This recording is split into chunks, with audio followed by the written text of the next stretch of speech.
Hello, everybody, and thank you for tuning in to the Liberty Report. With me today is Daniel McAdams.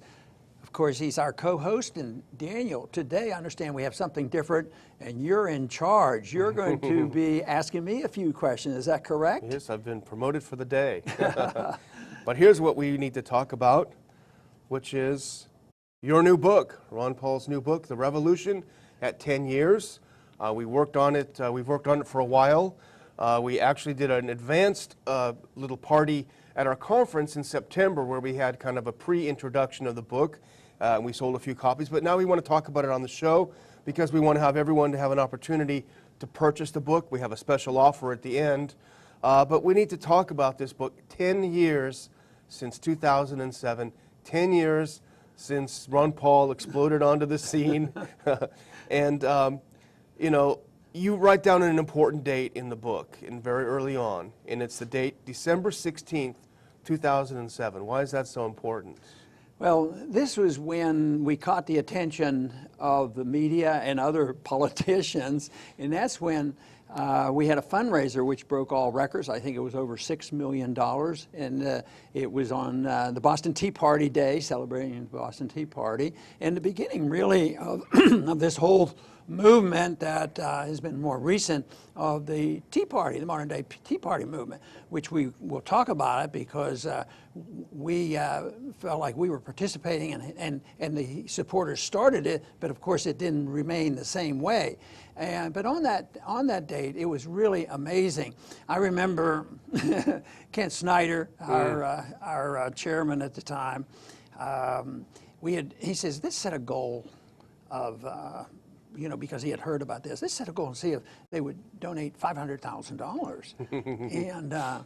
And if I came in pretty well, he says, Ron, he says, I think we should see if they can reach 1 million. And I was reluctant. I thought this overbearing pressure on people, do this.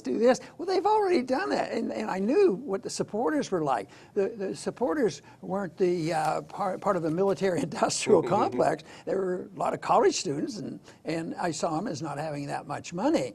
And so I said, maybe we shouldn't do that. Before we knew it, the more donations and people started watching it, their names would go up when they make a donation, and it really was a bomb. Yeah, and a lot of other people since then have had, you know, fundraising bombs. But this was a bomb in the sense that it exploded this whole idea of, you know, a libertarian movement and a Tea Party movement. And then that was equivalent to some of the significant events that occurred in the debates. And what was amazing about it, and I remember back, is that although Kent did rightly capitalize on it, this was essentially a grassroots effort. This was not the official campaign. These were people who had followed your message, who had loved your message, and they got this thing going. They wanted to help the campaign separately, which is really the whole message of your movement, which is that do whatever you want to do, and this is what they wanted to do. Well, then it became very popular for me to use a quote that I had used a little bit, and that is that an idea whose time has come can't be stopped. Yeah. And when I saw this spontaneity of people, you know, coming to the rallies and all, that, well, maybe this is an idea whose time has come.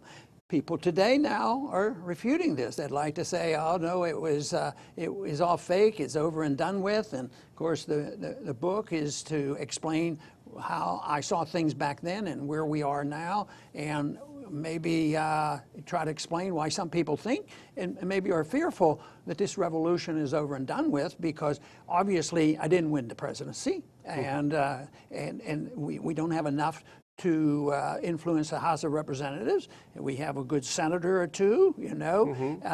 So Washington's a bad place to look, and this is why we have to look elsewhere if we want to look for our success.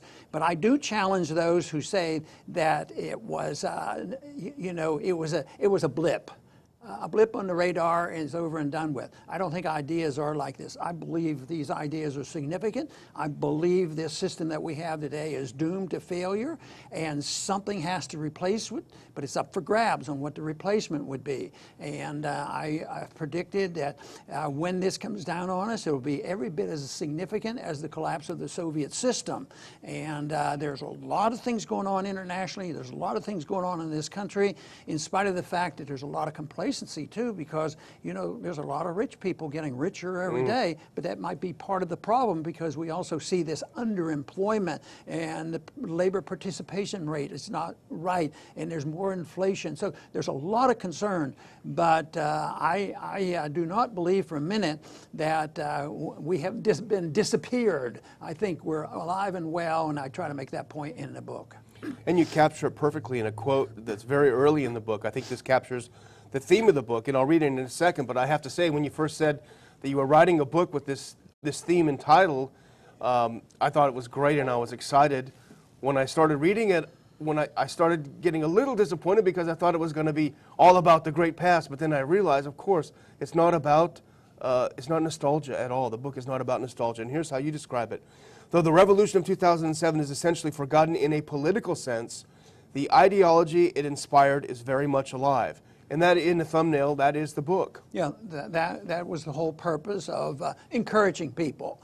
And so like I said so many times in my speaking, that that I wasn't the perfect spokesman, and that I could give better speeches. But there was one thing that I never doubted: of the validity and the significance of the message, because I strongly believe in it. I believe it was something that I thought about for decades and tried to refine it and try to spread that message. And I think it's that enthusiasm that has propelled this message, and a lot of people have joined us. I keep meeting people. I was at a meeting just a few weeks ago, and more than half the audience had worked in our campaigns, and they were significant people dealing in the cyber world and technology, and they had started businesses. People have started many different organizations. So there is so many people out there that have continued. And of course, when they asked me specifically, like you indicated, I didn't say, well, this is what your job is, like, here, what's the boss going to say, do that? It wasn't that at all. It's in liberty, you make up your own mind. The purpose of a political system is to provide the environment, to allow people to be able to use their energy, release the creative energy. And since I believe in that strongly, it is a goal worthwhile. For me personally, for my family, for our community, for our country, for the world. It is so significant if they can understand it. But if you just read the newspapers now, and if you just look at the football games and everything else, you might get a little bit confused about what's going on, and that we're totally losing it.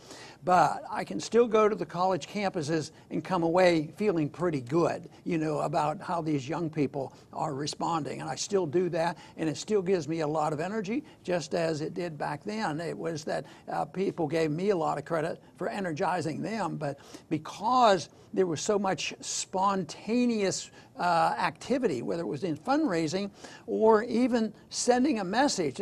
Some of the slogans and cliches that I would use actually would start in the audience. I think the first time I heard "in the Fed" wasn't when I get up there in the Fed. It came from the crowd.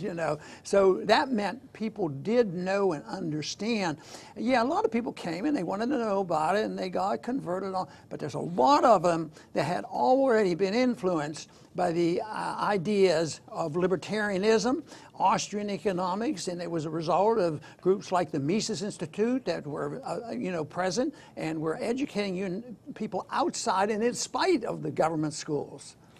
And as you say, this book is not nostalgia for the past. There's a little bit about what happened at the time, and there's enough to get a sense of it, but this really is about the revolution ahead. And one of the things I found remarkable about the book, this is not something you're going to have a hard time picking up. It's not going to take you a month to read this book, but it's about 10 books in one, because you start out by talking about the revolution, what happened, but then you go chapter by chapter into all the components of what the revolution ahead looks like. economic central planning, militarism and empire, cultural Marxism, self-reliance and morality. Science is never settled, the deep state, police state, and surveillance state. I mean, each of these are little books within themselves, and so it's a great roadmap ahead, I think. Yeah, well, let's hopeful. Let's hope that it is well received. It can spread the message, and it might inspire others to dig into it more deeply, or inspire them to come up with a plan of their own and get involved and start their own organization, or write their own books, or become a teacher, or whatever. But we do have a big job because, like I said before, you know, when it comes to the government, when it comes to the media, when it comes to our university, which is the mouthpiece for the enemies of liberty, how can we be optimistic? Well, it's because they're failing. You know, there's a lot of people who now, you know, distrust the government. They don't trust commissions to study and explain how terrible things happen. And I think this is healthy. But we have a ways to go. In spite of my optimism about a lot of people understanding this message, we have a ways to go to get enough people to understand the message. Even though I look toward the 7 or 8% who are in leadership positions ideologically, you still have to get support of the majority. People have to go along and have to think it's in their best interest to believe in liberty. And I think they will, because right now, if you do some statistics as we go into war and the wars that are going on, I think we win all the polling. But if right now, for instance, nobody 5 years ago, or even 4 or 2 years ago, said, you know, we need to invade North Korea, we need to bomb. And yet now the numbers are shifting because of that propaganda. Same way when we were working against going into Iraq. The people were against it. It was shifting, but the people, if they can just get more people in leadership to say, you're on the right track, stick with this. It's peace and prosperity that we want. We want property rights and freedom of contract and civil liberties, all these things that if they would only be convinced, and that this is economic understanding, that will all the world be better off? Won't you? How will you take care of the poor people? And what would happen if you don't have a Federal Reserve? You know, this sort of thing. And so I think the message is so powerful. It's just a shame that a message like this, that's based on a moral authority, a moral principle, it provides more peace and prosperity. Why are we doing so lousy? Well, one thing is the amount of freedom we did have created great prosperity. People concentrated on the prosperity and the redistribution of prosperity, and using the government to do this, and they forgot about how it was produced. And now we're at this impasse, and that is why this is important. This whole message is important, and I'm delighted to say I think it's alive and well. There's a lot of people out there, and it's going to be absolutely necessary that we start talking about production. You do not produce wealth by producing and printing more money. And that's what they believed in. Debt doesn't matter. Just print money and everybody will be wealthy. Well, it didn't work in Zimbabwe. It didn't work in Venezuela. It's not working well here because the poor are getting poorer and the middle class is shrinking. So it's a fertile field out there, and that's why the message is well received. And you know, the evidence that the revolution is ongoing is that the themes, the topics you brought up in these couple of presidential runs have become part of the national conversation. Everyone knows about the Federal Reserve now. None of them talked about it before. Everyone knows that the military supported you beyond all the other candidates combined. Like the ideas and the themes you brought up, they may not be at the top of the political headlines, but they've worked their way into the national conversation. And I would argue the international conversation, because I got a great story from one of our best supporters and good friends. He runs a ship in Africa, and he told me a great story. He was here a couple of months ago.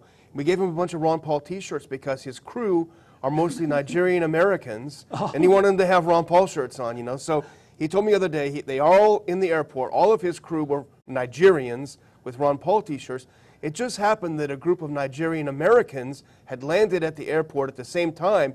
They saw all these Nigerians with Ron Paul t-shirts, and they ran over to him and said, you know, we love Ron Paul, we love Ron Paul. This is in Nigeria, so it is a worldwide phenomenon. So I should go to Nigeria and run for political office? You never know. You could be elected. Yeah, that's amazing. You could be elected, but you know, this is, I know I'm biased, but I really enjoyed reading this book. Very different from your last book, which was very emotional and a lot of history. This, I think, is a very fun read. It's a very quick read, and it leaves you feeling very optimistic. So I think everyone is going to really enjoy this book. Great. And I hope everyone purchases this book. It's available now at Amazon.com. Go to Amazon, buy the book, review the book. But actually, Dr. Paul, there's more. Oh, There's okay. more, as they say. Something even better for our supporters, for those of us who want to help us out with the show, help us out with the Institute and those things that we do.